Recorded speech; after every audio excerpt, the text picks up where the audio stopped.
Bonjour à tous. Buenas tardes a todos. Yo esta mañana hablaba de la exigencia para la Iglesia, para los cristianos, de reavivar la experiencia bautismal, esperando de nuevo la proclamación del Evangelio, del Kyrie. He hablado también de la necesidad no simplemente de oír la palabra, sino de apropiarse de la palabra, de pensar en la palabra a través del itinerario de iniciación cristiana. Yo querría hoy, esta tarde, prolongar la reflexión que he empezado esta mañana. Yo hablaba del paso de la fe que hemos recibido en herencia, que a la vez asumimos y confesamos al exterior. La evangelización es un proceso mediante el cual una persona evangelizada se convierte ella misma en evangelizadora. Y en este proceso descubrimos no únicamente que la fe es un don de Dios que hemos recibido en el bautismo, sino que la fe es una respuesta del hombre a Dios que se revela a nosotros a través de su Hijo. Entonces, ¿cuáles son las etapas de esta respuesta que ha de ser la nuestra frente a la propuesta de la salvación?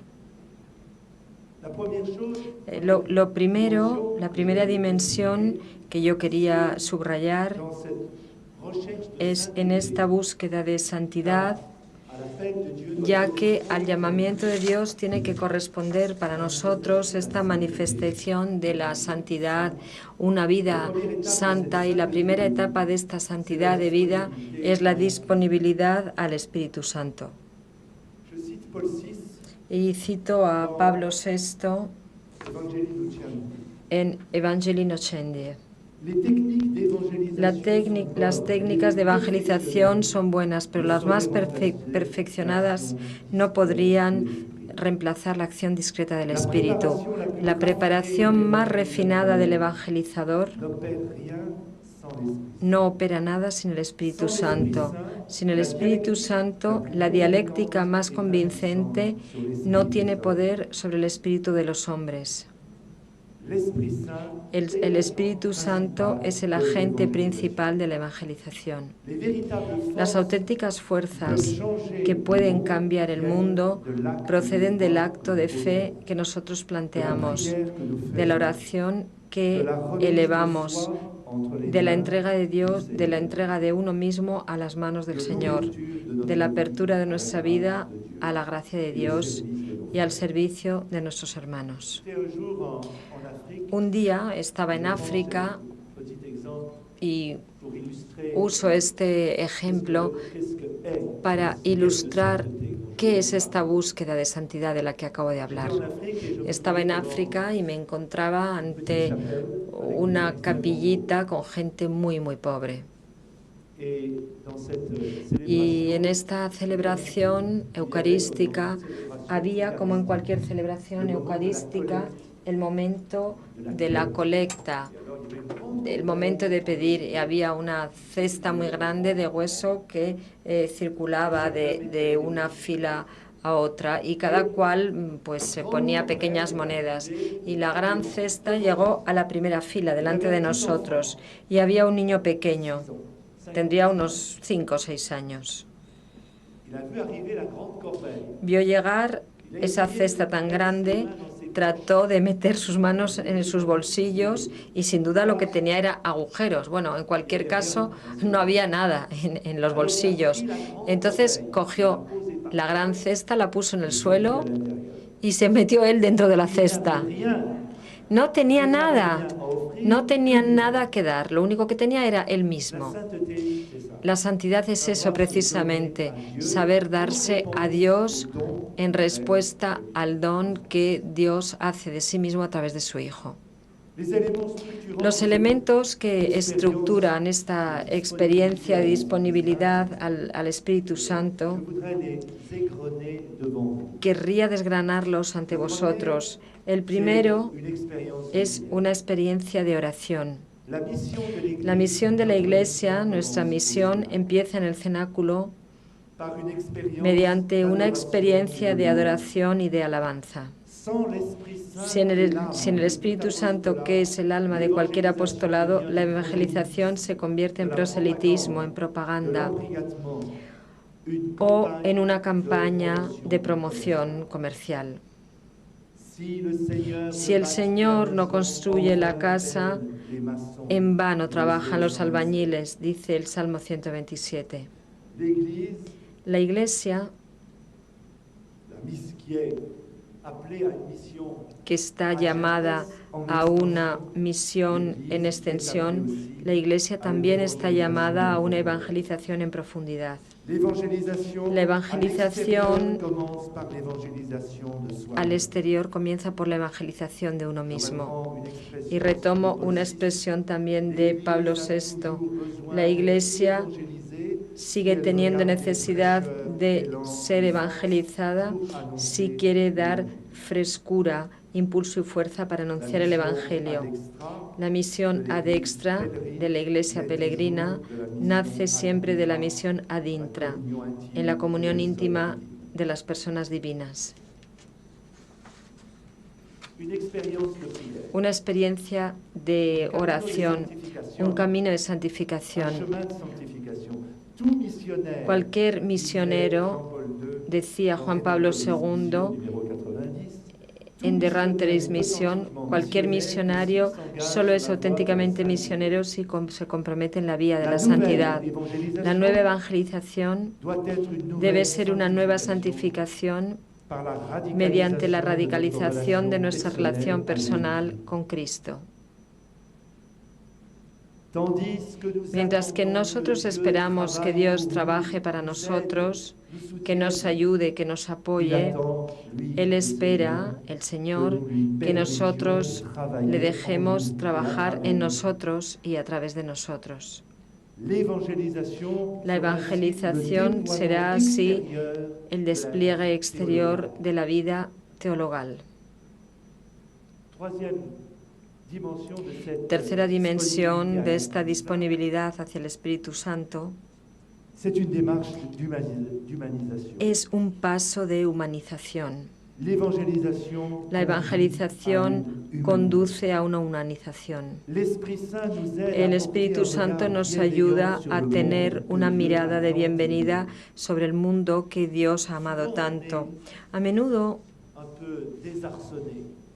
nos vemos un poco desilusionados porque vemos en el mundo tragedias, un mundo que se aleja de Dios, pero también aprendemos a ver la acción del Espíritu Santo que precede a nuestros trabajos y a nuestras empresas. Hay más bien en el mundo que mal y a veces nosotros únicamente vemos los escándalos. Los medios de comunicación también ponen en valor el carácter escandaloso de las cosas, pero hay todo un aspecto de belleza, de bondad, de acción de la gracia de Dios. Tenemos que verlo, tenemos que tener esa mirada positiva sobre el mundo. Este paso de humanización es evangelizar para tratar de ayudar a todo el mundo a convertirse en sí mismo, y solo podemos convertirnos en nosotros mismos mediante la gracia de Dios. Otro punto característico de esta disponibilidad hacia el Espíritu Santo es el lenguaje de la cruz. No olvidéis nunca que la potencia de la salvación nos llegó a través del lenguaje de la cruz. La palabra de Dios, cuando se toma en serio, nos desestabiliza, nos crucifica. La misión sin la cruz no es la misión de Cristo, como decía el apóstol Pablo en su carta a los Corintios. Y no hay que olvidar que la fecundidad del ministerio para los sacerdotes, del servicio apostólico para cada uno de nosotros, pasa por la aceptación de la cruz. No hay fecundidad cristiana que no sea de tipo de sacrificio.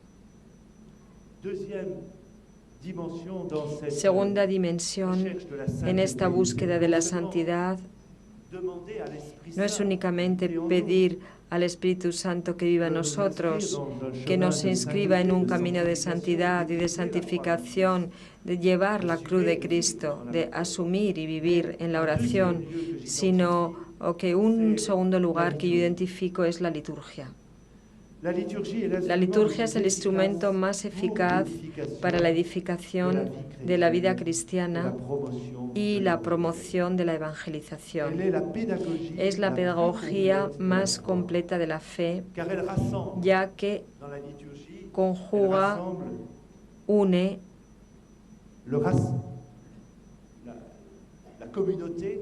a la comunidad el hecho de que la comunidad haya sido convocada en torno al misterio pascual. Conjuga la oración de la Iglesia, de toda la Iglesia, la proclamación de la palabra de Dios, la gracia sacramental que se ofrece a los fieles, la enseñanza de las verdades de la fe, la belleza estética de los cantos y de los símbolos. Nos recuerda a la Iglesia, es el punto de partida y la cumbre de la evangelización. La asamblea cristiana que celebra la fe llega a la cumbre de su vida en el servicio del culto al Señor, que demuestra que el misterio pascual que comenzó en la Encarnación se cumplirá cuando se produzca la venida gloriosa de Cristo. La liturgia, por lo tanto, es la cumbre hacia la que tiende la acción de la Iglesia y al mismo tiempo la fuente de la que procede toda su virtud. Esta liturgia hace la doble función de constituir la Iglesia y de expresar la vida de la Iglesia.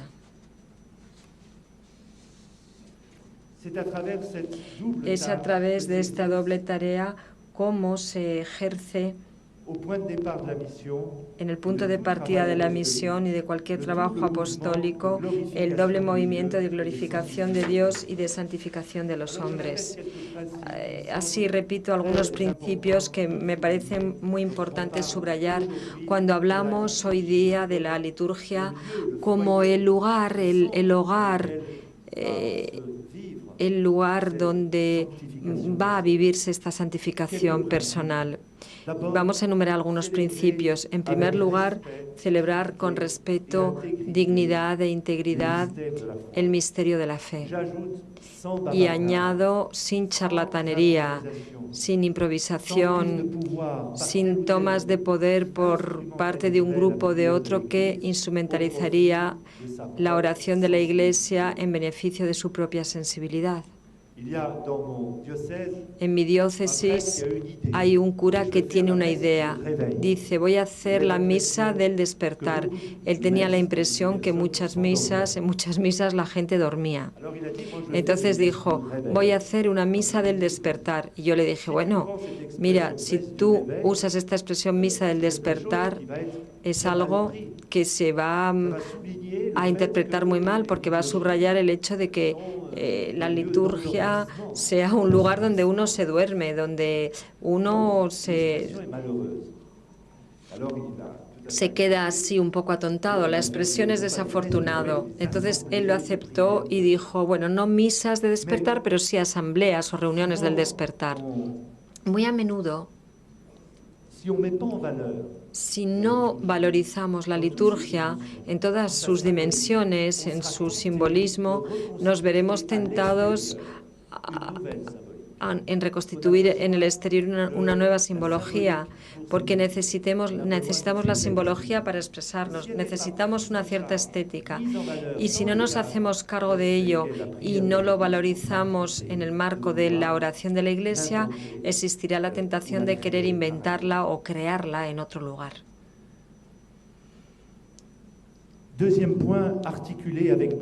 Segundo punto, articulado con pedagogía, la verdad racional de la fe que vehicula la liturgia es la potencia de los símbolos que utiliza. Por este hecho, la liturgia es la primera predicación de la comunidad. A lo largo de las misas del domingo, en Francia sigue siendo así. Nunca ha habido tanta gente para oír una palabra como la Asamblea Dominical. Existe una asociación en Francia, pero no puede pretender rivalizar con el número de cristianos que practica la fe el domingo.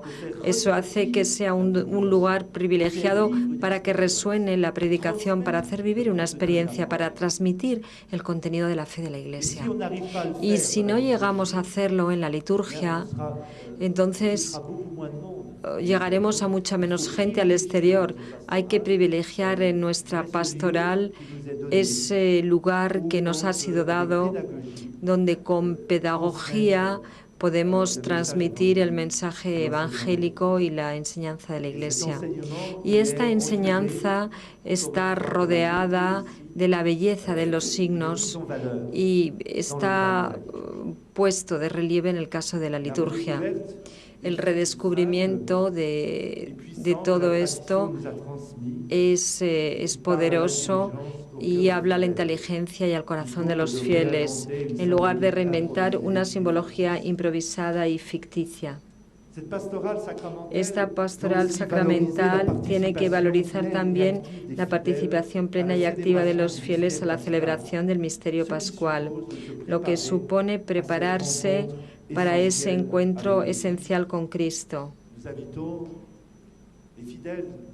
Los fieles a menudo, antes de ir a la Eucaristía y de leer la palabra de Dios, los textos que van a decirse, la palabra del Evangelio que se va a proclamar, los fieles no son destinatarios pasivos, sino protagonistas del misterio de su propia salvación. La liturgia no es un teatro donde los curas ofrecen un espectáculo frente a un público pasivo y distante, sino que es la alabanza de toda la asamblea. Otro punto, la fidelidad al año litúrgico. Al respetar su ritmo cíclico y al poner en el centro de este tiempo la celebración del misterio de Pascua. Mediante la liturgia, el tiempo de nuestra vida se convierte en el tiempo de la salvación. Dios entra en nuestra historia, el tiempo se llena de Dios. Fundamentalmente es la relación con el tiempo lo que estructura la liturgia. Muy a menudo nos encontramos hoy día en un tiempo que está marcado por el instante presente, la hegemonía del instante. Queremos desencadenarnos instante tras instante, o bien vivimos en la nostalgia del pasado o en la proyección al futuro. Pues bien, la liturgia nos permite, al hacer un acto de memoria, nos permite al mismo tiempo saber que Dios está ahí, que Dios está manifestando su presencia, y esa presencia nos lleva hacia la revelación de un misterio. Otro punto de esta pastoral que encuentro importante en este camino de santidad es volver a descubrir en el tiempo que es el nuestro, un tiempo estructurado por la semana, el día del Señor. Nosotros tenemos la experiencia, los días del Señor, de una palabra única, de un único pan compartido entre todos. De domingo en domingo, el creyente recorre su camino de fe y de crecimiento por este alto semanal en la mesa del Señor. El día del Señor da un eje y una cumbre a la cronología del tiempo. Ordena el tiempo. No es simplemente una sucesión de días repetidos los unos después de los otros, sino que tiene un eje, y ese eje es el día del Señor. Otro elemento que creo que es importante para valorizar la liturgia es la promoción de una homilía que inicie en los misterios cristianos. Tras la escucha de la palabra y tras la celebración del sacrificio eucarístico, la predicación actualiza esta palabra, que se cumple en el misterio de la Pascua. No es simplemente una exhortación piadosa, sabia o moralista. El sacerdote no puede únicamente aprovecharse de la homilía para exhibir su erudición o su intelectualismo o dar un mitin social, sino que la homilía tiene que ser catequesis, catequeo, en el sentido etimológico de la palabra, es decir, un eco de la palabra de Dios. Y la homilía es un comentario familiar de esta palabra, es un gesto litúrgico hecho por un ministro ordenado, y esto lo singulariza respecto a otras tomas de palabras que son las comunicaciones, los anuncios, etc. Esta homilía compromete el magisterio de la Iglesia y es universal y autorizado. Otro punto es la reordenación y el mantenimiento de las iglesias, y no es un punto secundario. La belleza de la liturgia, del marco litúrgico, del espacio litúrgico, de la iconografía, de la ropa, de los objetos, porque todo ello participa de una valorización del culto al Señor. Nada es demasiado bello para Dios. Decía el cura d'Ars, al ver la sacristía es como se descubre también el estado espiritual de la parroquia.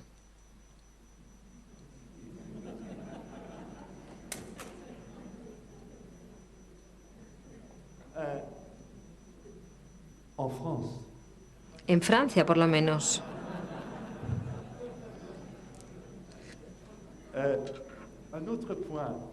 Hay otro punto, Eucaristía y misión, el vínculo en este camino de santidad con la vida eucarística. En su audiencia del 21 de enero de 2000, Juan Pablo II subrayaba con fuerza la dimensión misionera de la Eucaristía. Y yo retomo mucho esta frase de Juan Pablo II que dice: la celebración del sacrificio eucarístico es como consecuencia el acto misionario más eficaz que la comunidad eclesiástica pueda realizar en la historia del mundo. La nueva evangelización tendrá que anclarse en una auténtica renovación eucarística, en una primavera eucarística, dice Benedicto XVI. De Eucaristía en Eucaristía la Iglesia se renueva, porque la misión no es solo la transmisión de un mensaje, sino de una realidad viva, la palabra de Dios que experimentamos en cada misa. La Eucaristía es mi vida, decía Juan Pablo II. Modela una forma de existencia, una manera de vivir, una cultura eclesiástica, volviendo a poner a Cristo en el centro de mi vida. El Cristo que se da completamente para que nosotros permanezcamos fieles a su amor. Dios ya no está solo cara a nosotros, sino en nosotros, dentro de nosotros y nosotros en Él. Nosotros caminamos hacia el Señor con el Señor. El Cristo es al mismo tiempo el objetivo y el compañero de nuestro camino. Por eso esperemos que quiera velar por una promoción eucarística, respetar la dignidad de la celebración, a iniciar el Ars Celebrandi. Y en esta dimensión hay un punto que yo considero muy importante, y es el lugar de la adoración eucarística, que prolonga, prepara e intensifica lo que ha sucedido en la celebración eucarística. Antes de cualquier actividad, antes de cualquier transformación del mundo, dice Benedicto XVI a la Curia Romana en 2005, tiene que existir la adoración. Antes de cualquier actividad o cualquier transformación del mundo, tiene que darse la adoración eucarística. El objetivo de la evangelización es conducir a la adoración y suscitar adoradores, porque la fuente de la misión se encuentra en el propio Dios, en la contemplación del misterio trinitario, en la adoración de un Hijo que eternamente adora al Padre y que es la fuente de la visión y que ha enviado a través de la adoración para que se cumpla la salvación del mundo y llevar a la humanidad al final del viaje hacia la adoración del Padre en espíritu y en verdad. y tenemos muy concretamente a las comunidades muy misioneras que son las más adoradoras. Los grandes misioneros han sido grandes adoradores. La adoración eucarística es fuente de motivación y de ardor para dar testimonio de nuestra fe. Así la experiencia de adoración llevó a Isaías a decir a Dios: aquí me tienes, envíame. Para anunciar al Cristo de una forma creíble, el misionero tiene que ser contemplativo, un contemplativo en acción, decía Juan Pablo II. Otro elemento de esta dimensión de la santidad que tenemos que buscar todos, yo querría subrayar la importancia de la vida consagrada. La indiferencia religiosa hoy día es masiva, multiforme, como si el Evangelio no tuviera o ya no tuviera ninguna influencia en muchos de nuestros contemporáneos. Pero de forma paradójica, esta indiferencia es también una pregunta fundamental que surge por parte de las nuevas generaciones sobre el sentido de la vida, sobre el sufrimiento, el fracaso, la muerte, el amor. El interés por lo sagrado hoy día, la New Age, lo sobrenatural, el exoterismo, traduce una búsqueda salvaje de lo religioso que ya no está a cargo de nadie, que las comunidades cristianas no se hacen cargo de ello.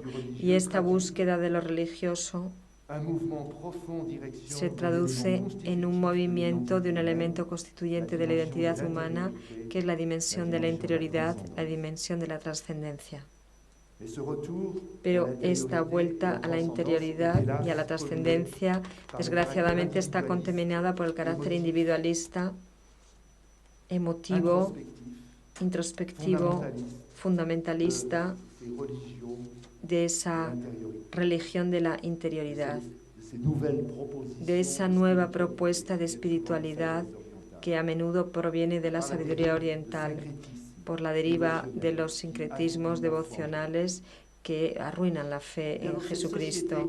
Y en una sociedad que está marcada por la secularización y la búsqueda salvaje de Dios, la vida consagrada tiene un lugar muy importante, porque esta vida consagrada es, en primer lugar, una vida dada a Dios, dada a la contemplación de Dios, aunque hay comunidades que son contemplativas y otras que son más apostólicas, pero la estructura profunda de la vida consagrada a Dios es una vida que se da al Señor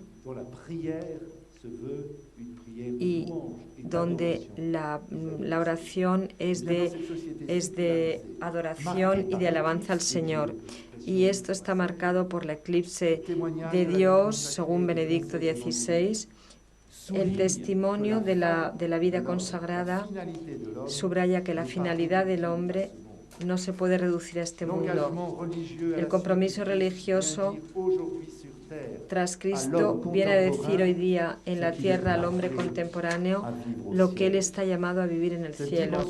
Esta dimensión escatológica de la vida religiosa está aún más de actualidad porque nuestra sociedad tiene un déficit de esperanza. He aquí seres religiosos consagrados en distintas formas que traducen que el mundo al que estamos llamados ya participan y nos traen su testimonio. Y tiene que estar todo en Dios para que esté totalmente en nosotros. Una vida de oración y de servicio y de testimonio, de presencia en el mundo. Entonces este testimonio es muy valioso y yo lo he comprobado en mi ministerio episcopal.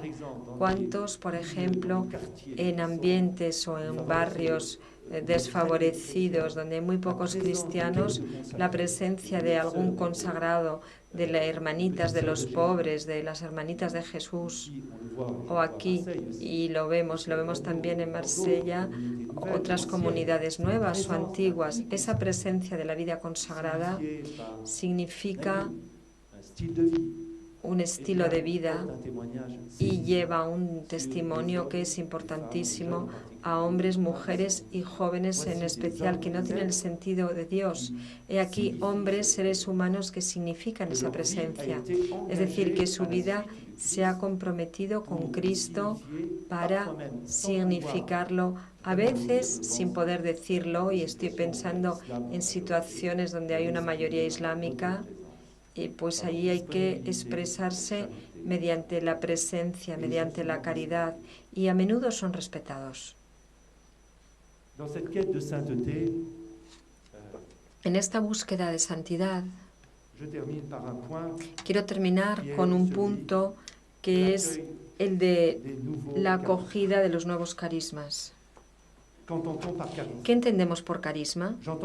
Yo entiendo por carisma una nueva expresión de vida cristiana para ponerse a seguir a Cristo y para participar en la misión de la Iglesia.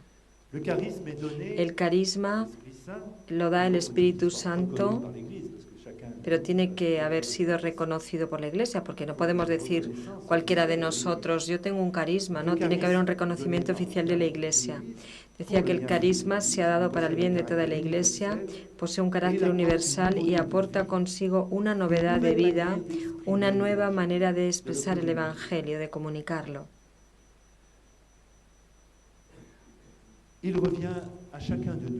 Y viene a cada uno, corresponde a cada uno de nosotros el estar atentos a estas nuevas formas de expresión de la fe.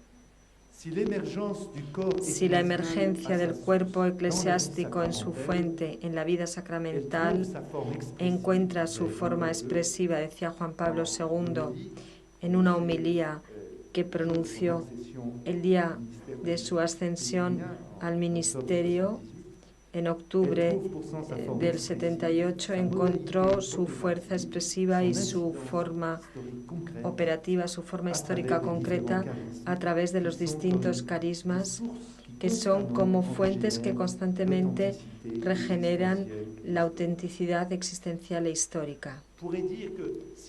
Podríamos decir que si los dones ministeriales y sacramentales comunican al pueblo de Dios la objetividad del misterio de Cristo, los dones carismáticos y proféticos tienden a abrir bajo forma nueva la acogida del misterio de Cristo en la subjetividad de los creyentes y de la Iglesia.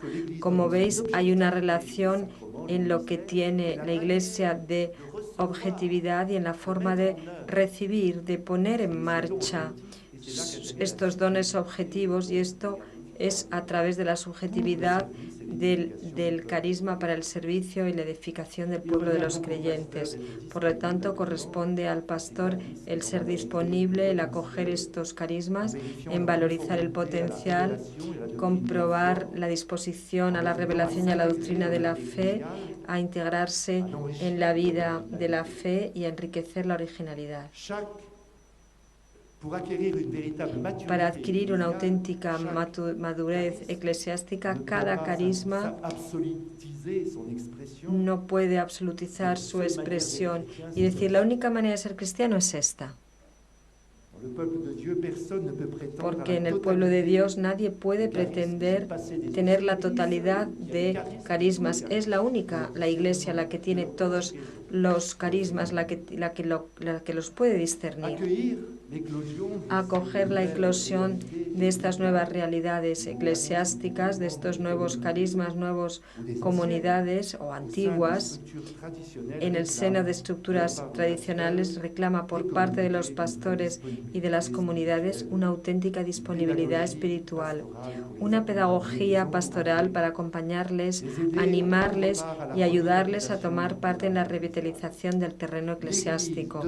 La Iglesia de mañana estará marcada por la biodiversidad.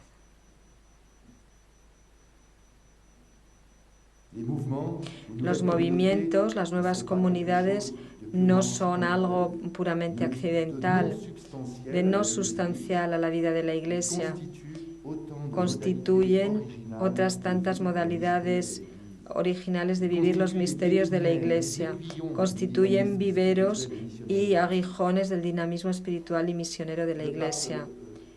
El Papa Benedicto XVI, Joseph Ratzinger, hizo un documento muy bello en el que muestra cómo a través de la historia de la Iglesia estas nuevas situaciones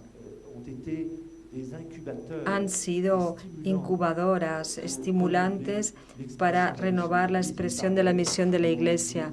Él hablaba de Cristo, de la emergencia, por ejemplo, del movimiento monástico en la Edad Media, hablaba del nacimiento de las órdenes mendicantes, de predicadores, de los franciscanos, que en un momento determinado, que fue difícil, en la Iglesia permitieron atravesar ciertas fronteras, por no hablar de los misioneros en el siglo XIX, que fueron instrumentos de la evangelización. Y creo que hoy día también esta atención de Juan Pablo II y de Benedicto XVI de apoyar estas nuevas situaciones eclesiásticas como portadoras de nuevo dinamismo.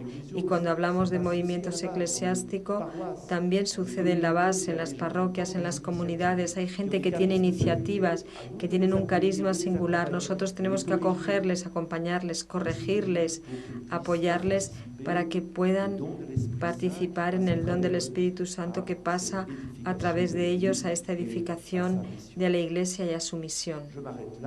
Yo me detengo aquí en este camino de la santificación que aborda muchas cuestiones, que toca la vida litúrgica, la oración, el lugar de nuevos movimientos y esa atención de la acción del Espíritu Santo que hoy nos hace acoger con una mirada positiva todo lo que sucede en la Iglesia y podemos discernir esta acción y conjugar nuestros esfuerzos a la acción del Espíritu Santo que nos precede.